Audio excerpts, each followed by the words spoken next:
Hello my dear students, सिस्टी classes में आपका बहुत बहुत स्वागत है।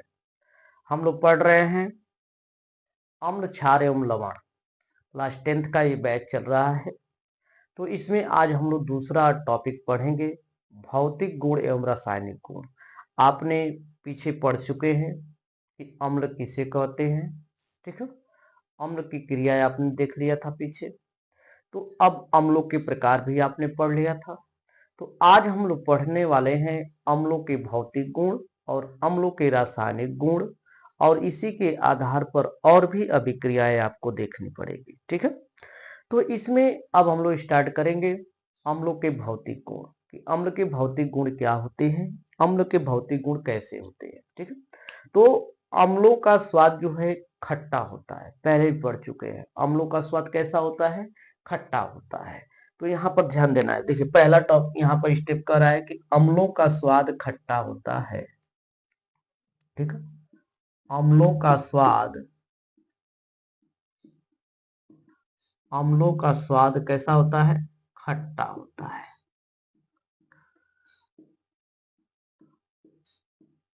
ठीक। अम्लों का स्वाद कैसा होता है? खट्टा होता है। अम्ल चमड़ी को जला देता है। अम्ल चमड़ी को जला देता है,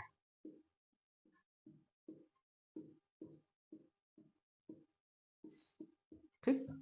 अम्ल नीले लिटमस पेपर को, अम्ल नीले लिटमस पेपर को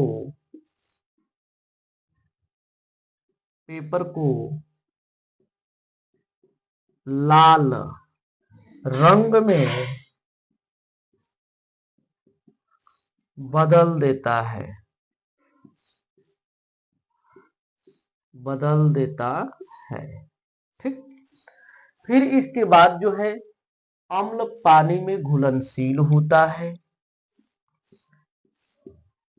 अम्ल पानी में घुलनशील होता है, घुलनशील होता है।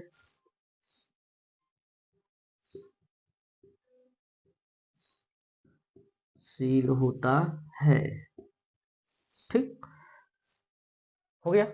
फिर कह रहा है कि इसमें अम्ल में गंध होती है।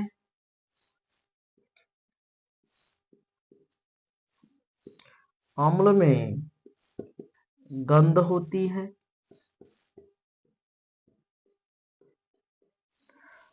अम्ल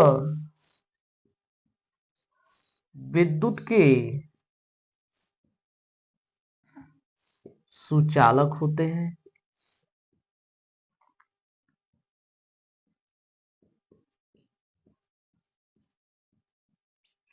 अम्ल विद्युत के क्या होते हैं? सुचालक होते हैं। अम्ल यानी कि खनिज अम्ल रंगहीन होते हैं। खनिज अम्ल रंगहीन होते हैं, रंगहीन होते हैं, हो गया। रंगहीन होते हैं। जबकि कार्बन अम्ल, जबकि कार्बन अम्ल सफेद होते हैं, सफेद होते हैं, ठीक है। अम्लों का पीएच मान, अम्लों का पीएच मान 7 से कम होता है। 7 से क्या होता है? कम होता है, ठीक है। अब यह दे दिया गया आपको कि भौतिक गुण होते हैं इसके, क्या है? ये भौतिक गुण हो गए। अब इसको एकदम ध्यान में देखना है कि इसके गुण क्या क्या है। हमने बता दिया कि अम्लों का स्वाद खट्टा होता है, अम्ल चमड़ी को जला देता है, अम्ल नीले लिटमस पेपर को लाल कर देता है। ठीक है। फिर अम्ल पानी में घुलनशील होता है। अम्ल पानी में यानी कि अम्ल में गंध होती है। अम्ल विद्युत के सुचालक होते हैं। खनिज अम्ल रंगहीन होते हैं जबकि कार्बन अम्ल सफेद होते हैं। ठीक, समझ में आ गया। अब इसी के आगे हम लोग को देखना है कि रासायनिक गुण इसके क्या होते हैं। अब हम लोग पढ़ेंगे रासायनिक गुण। ठीक है, इसे क्या पढ़ेंगे? रासायनिक गुण, अम्लों के रासायनिक गुण। अम्लों के रासायनिक गुण।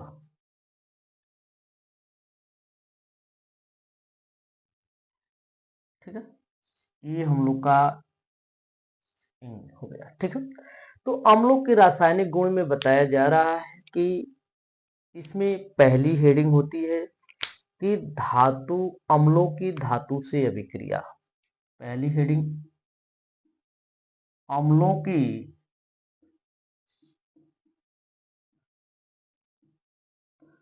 धातु से अभिक्रिया।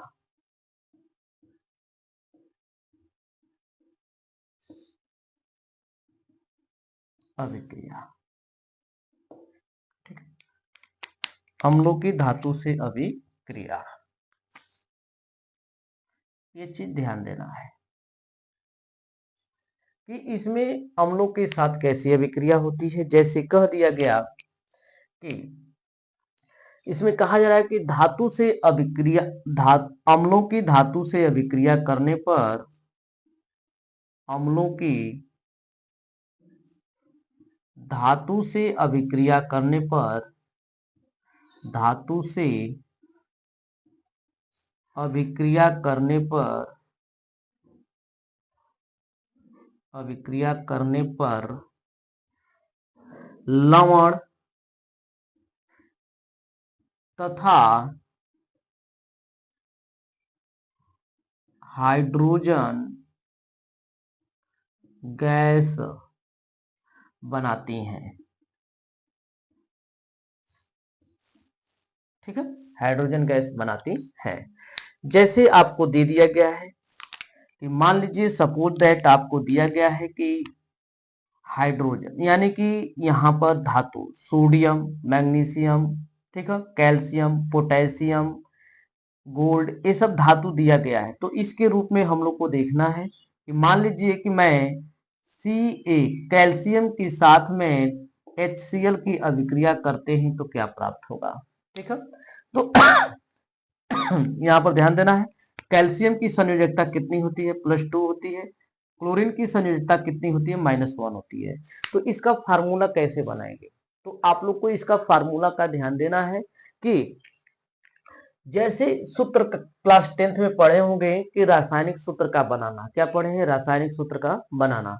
जैसे आप पढ़े हैं कि कैल्शियम Ca और यहाँ पर क्लोरीन दे दिया गया है। ठीक है, कैल्शियम और क्लोरीन दे दिया गया है। अब मान लीजिए कैल्शियम की संयोजकता आपको +2 दिया गया है, इसकी क्लोरीन की संयोजकता -1 होता है। ठीक है, क्लोरीन की संयोजकता कितना होता है? -1। फिर इसके बाद हम लगाएंगे विकर्ण। इसलिए विकर्ण लगाया जाता है कि इनके जो संयोजकता जो घात के रूप में बनाई गई है, एक दूसरे के परिवर्तित हो जाते हैं। ठीक है, तो अब यहाँ पर देखिए कैल्शियम है तो यहाँ पर कैल्शियम हो गया, क्लोरीन है तो यहाँ पर क्लोरीन हो गया। क्लोरीन के ऊपर कितना है? 1 है तो यहाँ पर 1 हो जाएगा। माइनस प्लस से कोई लेना देना नहीं होता है इसमें। ठीक है, फिर इसके बाद जो यहाँ पर 2 है तो यहाँ पर भी कितना हो जाएगा? 2 हो जाएगा। जब दोनों को आपस में मिला देते हैं तो CaCl2 बन जाता है। क्या बनेगा? CaCl2 बन जाता है। उसी तरह से यहाँ पर भी देखना है। अब यहाँ पर जब बन रहा है तो इसकी जो घात है इसके नीचे लग जाएगी, जो इसकी घात है इसके नीचे लग जाएगी, तो यही बन जाएगा CaCl2 प्लस हाइड्रोजन क्या हो जाएगा? विस्थापित हो गया। तो इसको बनाने के लिए एक सूत्र आपको निर्माण किया जाता है। कहा जाता है कि धातु के साथ, किसके साथ? धातु प्लस अम्ल के साथ अभिक्रिया करते हैं तो क्या बनेगा? लवण बनेगा और प्लस क्या बनेगा? हाइड्रोजन गैस बनता है। ध्यान दीजिएगा, हाइड्रोजन गैस बन गया। ये फार्मूला होता है, ध्यान देना है।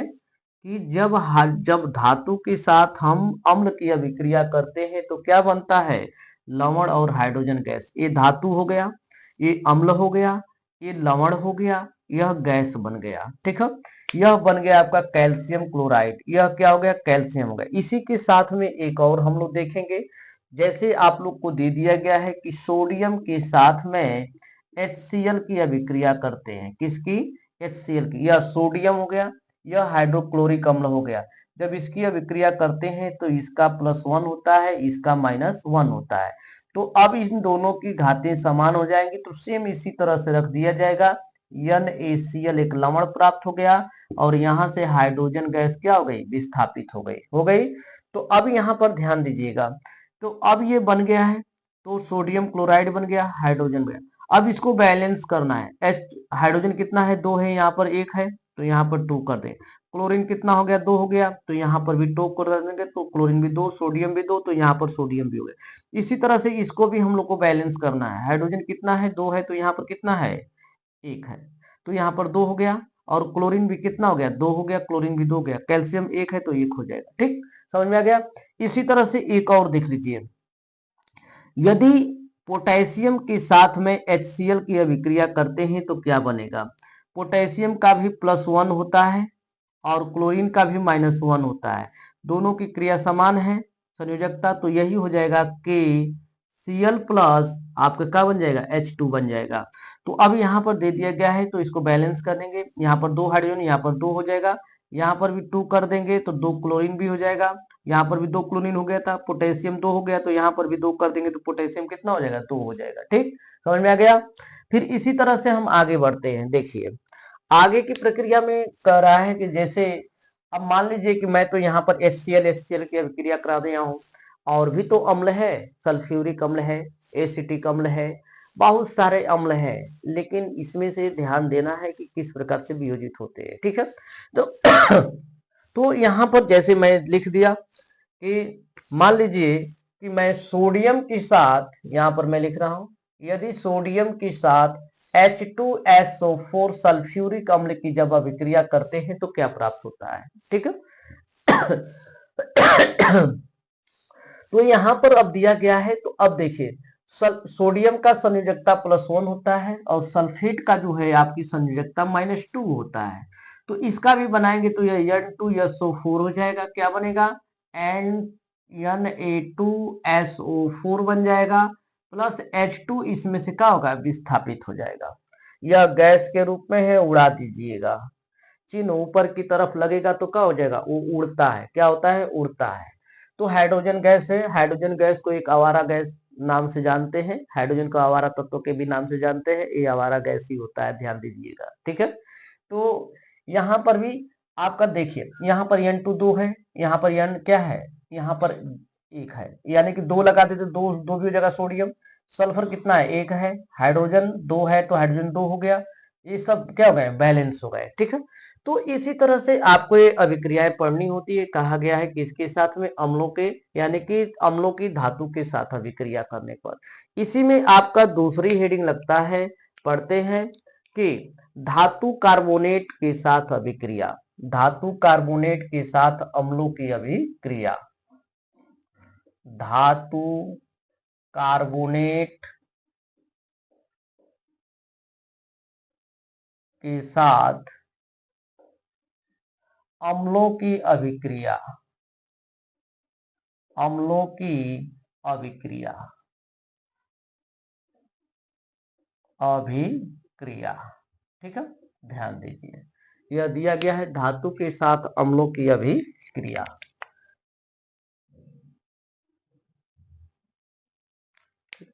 अब यहाँ पर ये स्याही निकल गई, ध्यान देना है। ठीक है, तो अब यहाँ पर अब हमको किसके साथ है, धातु कार्बोनेट के साथ अम्लों की अभिक्रिया। तो इसमें कहा जा रहा है कि जब हम अम्ल धातु कार्बोनेट के साथ अभिक्रिया करते हैं तो इसमें लवण, कार्बन डाइऑक्साइड और जल बनाते हैं। ध्यान दीजिए कि अम्ल धातु के साथ, अम्ल धातु के साथ धातु कार्बोनेट, धातु कार्बोनेट के साथ, कार्बोनेट के साथ अभिक्रिया करते हैं तो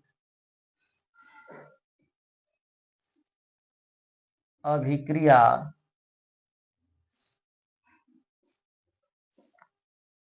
करते हैं तो लवण, जल तथा कार्बन डाइऑक्साइड गैस बनाते हैं, गैस बनाते हैं। ठीक, लवण कार्बोनेट के साथ, किसके साथ? लवण कार्बोनेट के साथ, यानी कि यहाँ पर धातु कार्बोनेट के साथ, ठीक है, लवण बनाएंगे और जल बनाएंगे और कार्बन डाइऑक्साइड गैस बनाते हैं। देखिए इसका सूत्र कैसे लिखेंगे बालक, देखिए इधर, तो आपका हो जाएगा, यहाँ पर लिखेंगे हम कि धातु कार्बोनेट, किसके साथ? धातु कार्बोनेट हो जाएगा, प्लस अम्ल, क्या चीज? अम्ल के साथ जब अभिक्रिया करते हैं तो यह बनता है लवण, क्या बनेगा? लवण प्लस कार्बन डाइऑक्साइड प्लस क्या बनेगा? जल बनेगा। बन गया, समझ में आ गया? धातु कार्बोनेट, किसी भी धातु के साथ में हम CO3 जोड़ देते हैं तो वह धातु कार्बोनेट होता है। किसके साथ में? किसी भी धातु के साथ में CO3 जोड़ देते हैं तो वह धातु कार्बोनेट हो जाता है। क्या होता है? धातु कार्बोनेट हो जाता है। तो यहीं पर आपको दे दिया गया है कि मान लीजिए कि सपोज दैट कि आपको मैं कह रहा हूं कि यहाँ पर दिया गया है कि एक सोडियम है, ये सोडियम हो गया, इसके साथ में मैं CO3 रख देता हूं तो क्या बन जाएगा? सोडियम कार्बोनेट बन जाएगा। तो यहीं पर बन जाएगा NaCO3 बन जाएगा, इसी को कहते हैं धातु कार्बोनेट। समझ में आ गया? तो अब इसी तरह से आपको धातु कार्बोनेट के साथ में हमें इसकी अम्ल की अभिक्रिया करानी है। किसकी अभिक्रिया करानी है? अम्ल की अभिक्रिया करानी है। इसमें आप लोग को ध्यान देना है कि किस प्रकार से इसकी किया जाता है। देखिए यहां पर दिया गया है, एकदम साधारण तरीके से है। देखिए सोडियम NaCO3, इसको हम बोलते हैं सोडियम कार्बोनेट, के साथ में किसकी अभिक्रिया? HCl की अभिक्रिया करते हैं तो क्या प्राप्त होगा? सीधे कहा गया है कि एक लवण प्राप्त होगा, कार्बन डाइऑक्साइड प्राप्त होगा, हाइड्रोजन गैस प्राप्त होगा। समझ में आ गया? तो इसी तरह से देखिए यहाँ पर जैसे पीछे तोड़ रहे थे उसी तरह से टूटेगा। यह भी धातु, यह भी धातु, जब एक धातु दूसरे धातु को विस्थापित कर सकता है, स्थान चेंज कर सकता है, तो यहाँ पर Cl है तो Na के साथ जाकर के मिल जाएगा तो क्या बनेगा? NaCl बन जाएगा। प्लस आपको पता है कि कार्बन डाइऑक्साइड H2 बनेगा तो CO2 प्लस H2O बन जाएगा। यहाँ से हो गया। अब यहाँ से अगर नहीं याद है, अगर भूल जाते हैं तो यहाँ से तोड़ दीजिएगा, एक कार्बन डाइऑक्साइड एक ऑक्सीजन नवजात के रूप में हो जाएगा, यही जा करके इसके साथ मिल जाएगा तो हाइड्रोजन प्लस ऑक्सीजन मिल करके बनाते हैं क्या चीज? H2O बनाते हैं, जल बन गया। फिर यहाँ से ये कार्बन डाइऑक्साइड बन गया। समझ में आ गया कैसे बना? ये तोड़ देंगे तो यहाँ से ये बन जाएगा। फिर इसी के साथ में जैसे और भी दिया गया है कि जैसे CaCO3 के साथ में CaCO3 प्लस HCl के साथ में जब अभिक्रिया करते हैं तो क्या बनेगा? तो इसी तरह से आपको हाइड्रोजन है, धातु है, ये कैल्शियम भी धातु है, जब इसको हटाते हैं तो यह बन जाएगा, इसका +2 होता है, इसका -1 होता है, तो यह बन जाएगा CaCl2 बन जाएगा, प्लस उसी तरह से इसमें भी बन जाएगा CO2 बन जाएगा और क्या बन जाएगा? जल H2O। अब इसको सभी को बैलेंस कीजिए। क्या करना है? बैलेंस करना है। कैल्शियम एगो तो कैल्शियम एगो, Cl2 यहाँ पर Cl एक है तो यहाँ पर Cl2 2 हो गया तो यहाँ 2 हो गया, हाइड्रोजन 2 हो गया तो 2 हो गया ना। अब ऑक्सीजन की मात्रा मिलाइए, 2 और 1 3 हो गया, तो यहाँ पर भी 3 हो गया, कार्बन 1 है तो आपका कार्बन 1 हो गया। ठीक है, इसी तरह से बैलेंस करना है। इसको भी आप देख लीजिएगा ये बैलेंस है कि नहीं बैलेंस है, इसको आप लोग बैलेंस कीजिएगा। ठीक है, इसी के साथ में हम पढ़ेंगे धातु ऑक्साइड के साथ अभिक्रिया। अम्लों का किसके साथ? धातु ऑक्साइड के साथ अभिक्रिया। तीसरा हम लोग का है अम्लों का धातु ऑक्साइड के साथ अभिक्रिया। अम्लों का धातु ऑक्साइड के साथ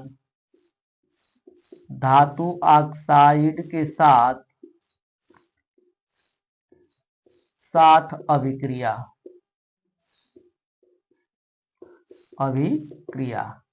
ध्यान देना है। ठीक है, इसमें भी खांसी हो गया है, तबीयत इस समय गड़बड़ चल रही है, सब क्लासेस डिस्टर्ब चल रही हैं, ऑफलाइन से लेकर के ऑनलाइन तक क्लासेस डिस्टर्ब चल रही है। तो अब यहाँ पर ध्यान देना है कि धातु ऑक्साइड के साथ, ठीक है, यदि अम्लों का धातु ऑक्साइड के साथ अभिक्रिया करते हैं तो यह बनाता है आपका लवण और जल बनाता है। क्या बनाएगा? लवण और जल बनाएगा। तो ध्यान देना है यहाँ पर कि लवण और जल किस प्रकार से बनेंगे। ठीक है,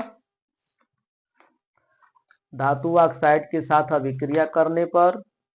ठीक है, तो अब यहाँ पर लिखना है इसकी परिभाषा क्या होती है। कहा जा रहा है इसमें कि कुछ अम्ल धातु ऑक्साइड के साथ अभिक्रिया करते हैं। कुछ अम्ल, क्या चीज? कुछ अम्ल धातु ऑक्साइड के साथ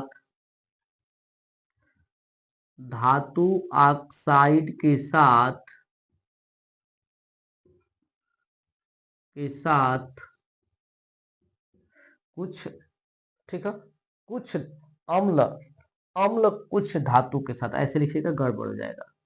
अम्ल कुछ धातु ऑक्साइड के साथ अभिक्रिया करते हैं तो